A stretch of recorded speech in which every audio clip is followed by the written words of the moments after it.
The sun scorched the canyon like an open flame. Above the red sand, a lone buzzard circled slow, gliding over a busted wagon half buried in the grit. Inside, a woman lay tangled in rope, wrists rubbed raw, her lips split, her face pale as ash.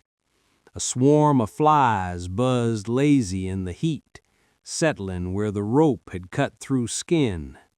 Her breath came in small, shaky gasps. A torn water pouch lay near her feet, maybe dropped by the ones who'd left her there. That single drop of mercy was the only thing keeping her between life and the grave. From the ridge came the steady rhythm of hooves. Jonas Reed rode slow, the wind tugging at his coat. He was on his way back from Dry Rock, following the old trail where wagon wheels used to roll. The wagon looked abandoned, one wheel split, paint cracked, the sun turning wood into bone. He might have ridden past if not for a sound softer than the wind, like a breath made of pain. Jonas pulled the reins and swung down. His hand rested on the handle of his revolver as he stepped closer. Then came the smell, sweat, blood, and old rope. He rounded the wagon and froze. She couldn't have been more than 25. Her dress was torn, her skin streaked with dust and dried blood. For a moment he thought she was gone. Then her eyes fluttered open, dull, frightened, and a voice rasped through cracked lips. "Please, it hurts." Jonas felt it like a bullet to the chest. He cut the ropes, catching her before she crumpled. Her skin burned with fever, her body light as a whisper. He carried her to his horse, fetched a canteen and pressed a few drops to her mouth. She coughed, then swallowed, trembling as if her body couldn't remember how to live. "How long you been out here?" he asked quietly. Her lips moved, but no sound came. He laid her in the shade beside the wagon, cleaned her wrists, tore his own sleeve to wrap them. Around her neck hung a small silver pendant, sticky with blood. She held on to it as if it was the last thread tying her to this world. Jonas glanced around.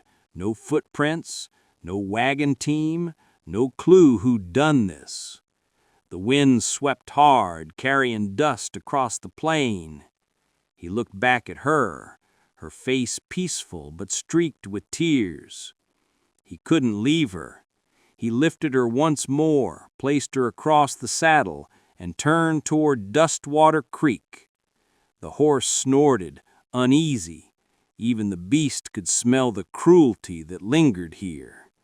As the sun bled into the horizon, Jonas whispered, "You're safe now, just hold on."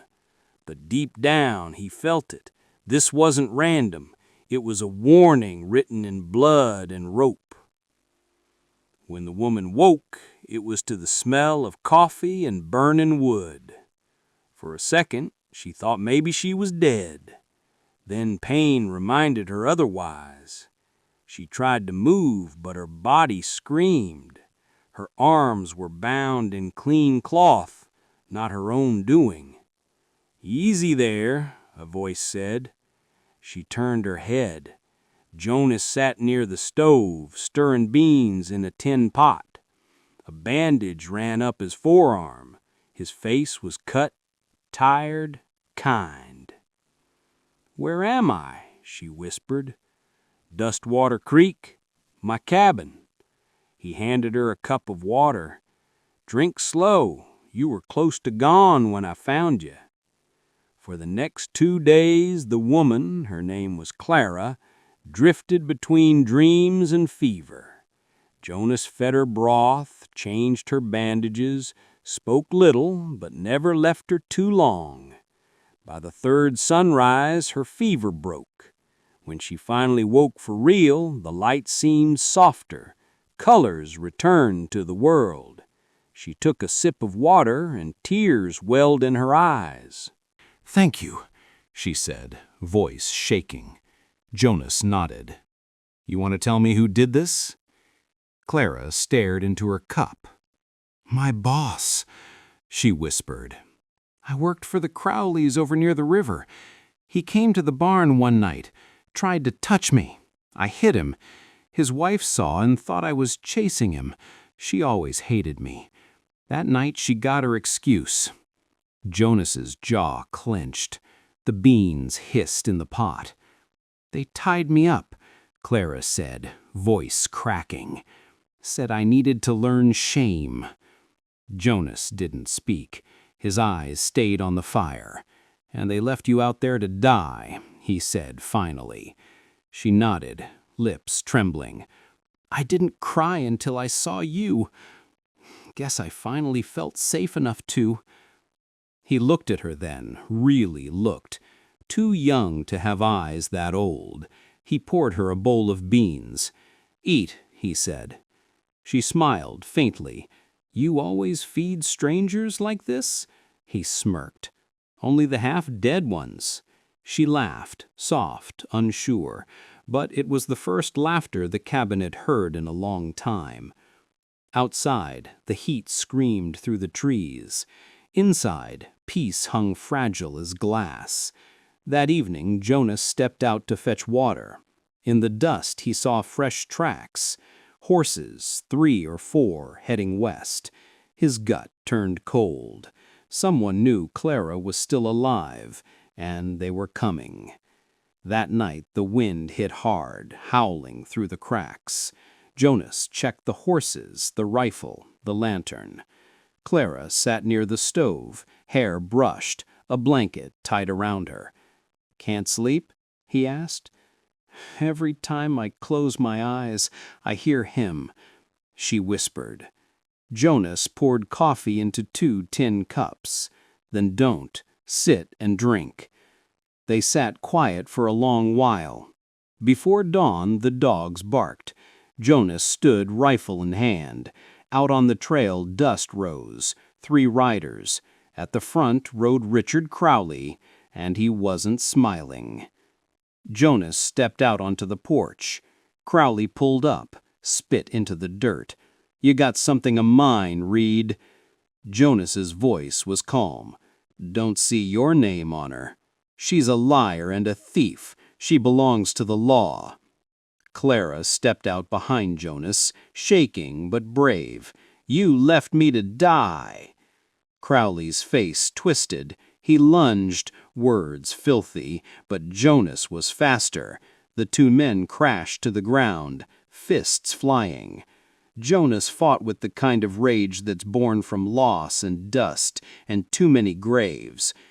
When he finally pinned Crowley down, blood streaked across both their faces. "Go home," Jonas said. "Next time, bring the truth." Crowley spat blood. "This ain't over." He mounted up and rode off, dust swallowing him whole. Clara stood trembling in the doorway. "You all right?" Jonas asked. "I thought he'd kill me again. Guess I was wrong." He smiled. "Guess you were." The sun broke over the ridge, spilling gold across the valley. But Jonas knew it wasn't over. Men like Crowley never quit until their pride is buried. He handed Clara another cup of coffee. "Eat something," he said. "Next time he won't come alone." And he was right. By sunset, the law was riding with him. So, before we face that storm together, if you've been riding along this far, partner, go ahead and hit that subscribe button, give this tale a like, and tell me in the comments where in the world you're watching from. We've got a long trail ahead, and your support keeps this fire burning. The next evening, the sky over Dustwater Creek turned purple and mean. Jonas sat sharpening his knife, while Clara fed the hens. They didn't need words. The air already said enough. For 2 days the land had been quiet. but he'd seen riders in the hills. Crowley was spinning lies in town, said Clara stole money, ran away, that Jonas hit her. By the time the sheriff heard, the story had teeth. Hooves thundered. Not one horse this time, 5. At the front, Richard Crowley. Beside him, Sheriff Mason Harlow, badge shining dull in the dusk. Jonas stepped off the porch. "Mr. Reed," the sheriff called, "I hear you're holding a woman that don't belong to you." "She belongs to herself," Jonas said evenly. "Ask her." Crowley snorted. "She's a liar. She stole from my wife." The sheriff turned toward Clara, who stood in the doorway, small but steady.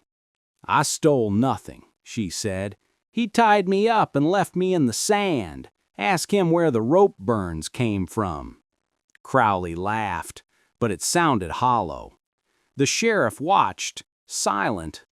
Then he sent a deputy to the wagon behind the barn.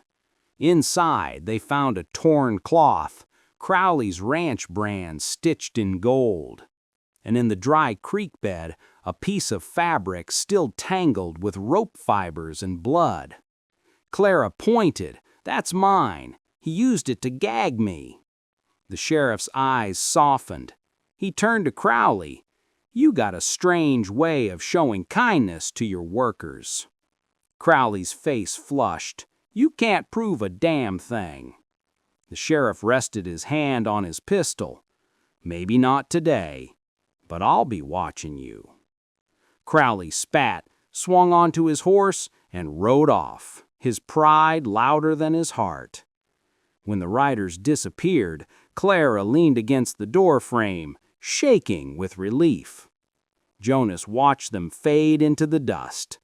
He could still feel the storm sitting out there, waiting, because men like Crowley never come back just to talk. Days passed. The land held its breath. Clara healed. Her hands no longer shook. She learned to mend fences, feed the cattle, even ride to the creek alone. Jonas watched from the porch, silent but near. Their quiet fit together like old wood and nails, scarred but strong. One evening she brought him stew. He smiled. "You cook better than any trail hand I ever met." She laughed. "Guess hunger helps." He looked at her, really looked. "You brought life back to this place," he said softly. "Guess we both needed saving." Outside, the night whispered through the trees. Clara reached for his hand.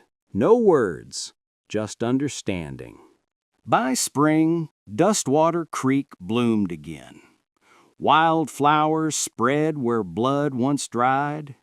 A small cradle sat by the window. Clara hummed while she worked, her voice steady and full.